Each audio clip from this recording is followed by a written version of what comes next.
Et si tu as envie un petit peu de rejeter les Roms, tu es raciste. Je m'appelle Jane Bouvier, j'ai 46 ans.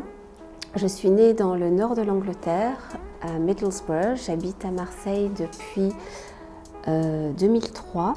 Je suis psychologue clinicienne de formation. J'ai travaillé en tant qu'enseignante en arrivant à Marseille. Et en 2012, je suis allée à la rencontre de familles qui vivaient dans des bidonvilles de Marseille. J'avais été très choquée par un fait divers sordide dans la cité des Créneaux. Des riverains ont mis le feu à un petit bidonville où vivaient des familles roms et les élus locaux avaient trouvé ça normal qu'on puisse comme ça faire justice soi-même et ça m'avait énormément choquée. Donc j'avais participé à un rassemblement de solidarité avec ces familles, je suis allée à leur rencontre et je voulais en fait faire quelque chose. Je voulais passer de l'indignation, les manifestations, les bonnes lectures à l'action. J'avais besoin à ce moment-là de ma vie de faire quelque chose de concret qui allait dans le sens des idées que j'avais. Et donc, quand j'ai rencontré ces familles extrêmement pauvres qui vivent dans un dénuement inimaginable à 2 pas de chez nous, j'aurais fait n'importe quoi, moi, pour les aider. Tout ce qu'il aurait eu besoin de faire, je l'aurais fait. Et je me suis rendu compte que les enfants n'étaient pas scolarisés. Et ça, pour moi, c'était très surprenant. J'étais très naïve à l'époque. Je pensais que dans un pays où l'école, l'instruction, l'éducation est obligatoire pour tous les enfants, de 6 à 16 ans et maintenant en plus de 3 à 16 ans, quelle que soit la situation des parents, eh bien moi, très naïvement, je pensais que quelqu'un se préoccupait de l'éducation des enfants qui vivent dans la rue. Eh bien non, il n'y a personne, enfin si, bien sûr, il y a des associations qui se préoccupent du sort de ces familles, mais les enfants que j'ai rencontrés n'étaient pas scolarisés, aucun. Donc j'ai commencé à accompagner une famille, et puis une deuxième, une troisième, dans toutes les démarches pour scolariser les enfants. Pour nous, inscrire son enfant à l'école, c'est-à-dire se rendre en mairie, effectuer le recensement scolaire, mais pour nous c'est pas très compliqué, mais quand on vit dans la rue, qu'on ne sait ni lire ni écrire et qu'on est dans une situation de précarité et de stress extrêmement important, essayer d'inscrire son enfant à la mairie et puis à l'école, c'est juste le parcours du combattant. Donc j'ai accompagné une première famille, donc à la rue Fauchier, à la mairie, pour le recensement scolaire. Pour ça, il faut que la famille ait un minimum de démarches qui ait été effectuées. Donc il faut une domiciliation administrative, il faut que l'enfant soit à jour de ses vaccinations, il faut qu'il y ait un minimum de documents. Alors, la mairie de Marseille joue vraiment le jeu. Moi, j'ai jamais rencontré de difficulté pour scolariser un enfant, contrairement à d'autres mairies qui estiment que la rue, c'est pas une vraie adresse. La mairie de Marseille accepte que moi, je rédige des attestations disant je sous-signais, certifie avoir rencontré telle famille sur tel coin de rue ou dans tel squat ou sous tel pont. Et la mairie de Marseille reconnaît ce document comme un justificatif de domicile. Et c'est précieux parce que sans ça, on ne peut pas recenser le gamin. Donc voilà, je reviens en 2012, j'ai commencé à effectuer ces démarches, à attendre les affectations dans les écoles pour les gamins, à accompagner les parents à l'école pour inscrire effectivement l'enfant. Un combat important, ça a été l'obtention de la gratuité de la cantine parce que ces enfants sont des enfants pauvres. Mais comment prouver qu'on est pauvre quand on n'a vraiment rien, c'est-à-dire pas de CAF, pas de RSA, pas d'avis d'imposition. Et là aussi, à nouveau, la mairie de Marseille est extrêmement correcte et on s'entend sur les documents à fournir pour prouver de l'état de précarité dans lequel se trouve la famille. Et les enfants ont donc accès à un repas chaud la journée et ils démarrent l'école. Voilà comment ça a commencé en 2012. Et rapidement, tout ça a pris de l'ampleur puisque le travail à faire est colossal. Et aujourd'hui, J'ai fait le compte il n'y a pas très longtemps, c'est un peu plus de 500 enfants. Donc j'ai fondé une asso qui s'appelle l'école au présent, c'est-à-dire l'école maintenant, là où on se trouve, dans la situation dans laquelle on se trouve. Donc au présent, on va à l'école maintenant, on n'attend pas. Et moi je suis toujours assez pressée dans mes démarches parce que je trouve que ces gamins ils ont perdu énormément de temps. Et maintenant, il faut le faire de suite. L'objet de l'association, c'est qu'aucun enfant ne reste à la porte de l'école. Donc, j'accompagne des familles de différentes origines, toutes les familles qui ont des difficultés pour inscrire leurs enfants à l'école. Donc, il y a des familles d'Afrique du Nord, des familles mongoles, afghanes, irakiennes, syriennes. Mais les familles les plus nombreuses que j'accompagne, ce sont les familles roms qui vivent dans les bidonvilles et les squats de Marseille. Alors ce sont des familles roms de Roumanie, quelques-unes de Bulgarie, du Kosovo, de Serbie, Croatie, mais principalement de Roumanie. Ce sont des familles qui sont ici depuis très longtemps. Moi, je vois toujours les mêmes familles, on se connaît très bien maintenant. Et elles vivent dans des conditions de précarité qu'on ne peut pas imaginer à 10 minutes de chez nous. Moi, j'interviens sur 26 lieux.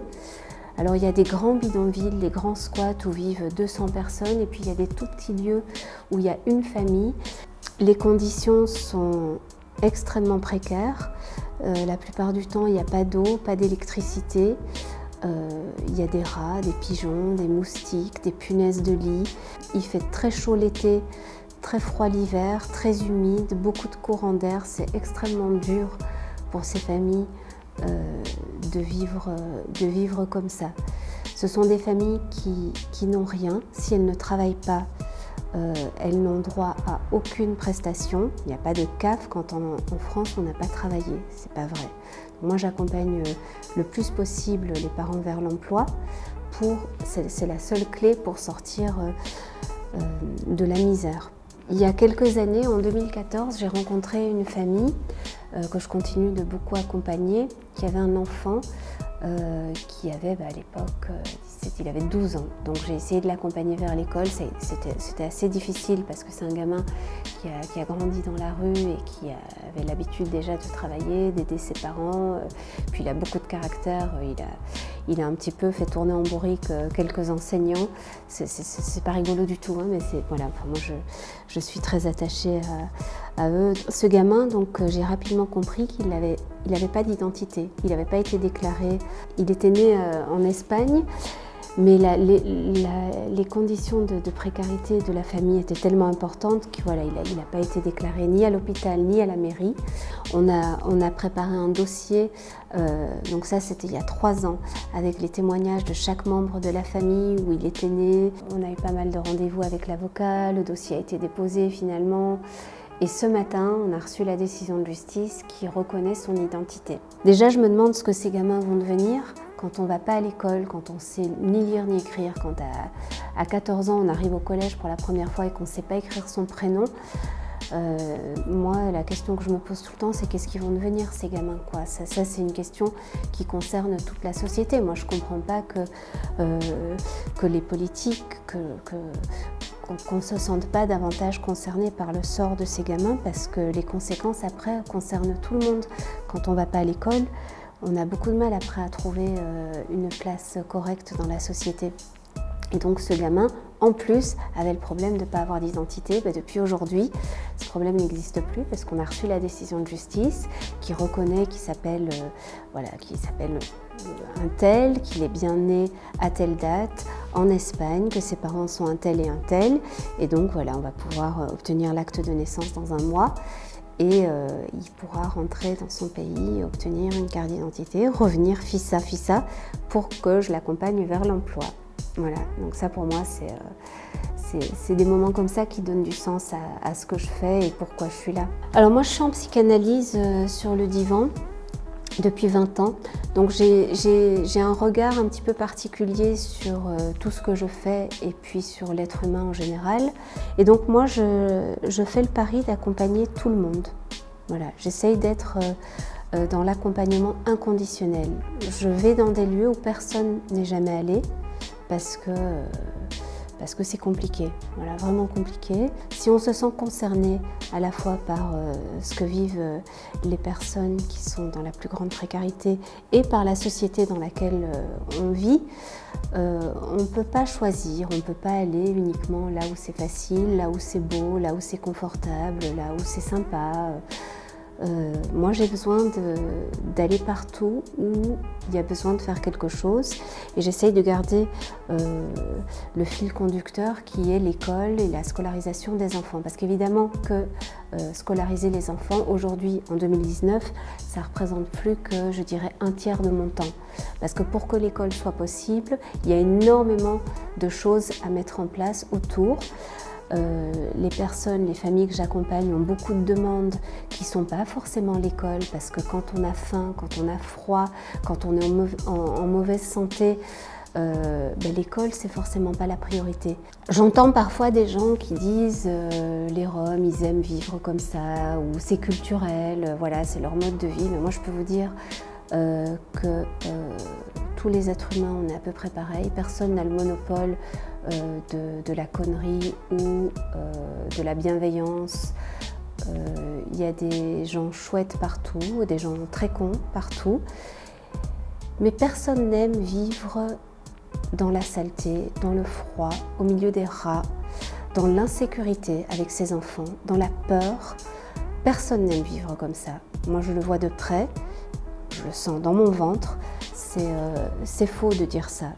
Moi je ne lâcherai pas ce combat auprès des familles roms, pas parce que j'aime les roms plus que d'autres personnes, moi je n'aime pas spécialement qui que ce soit. Tout le monde s'accorde à dire que le racisme c'est pas bien, sauf peut-être pour les roms, quand même, il faut le dire.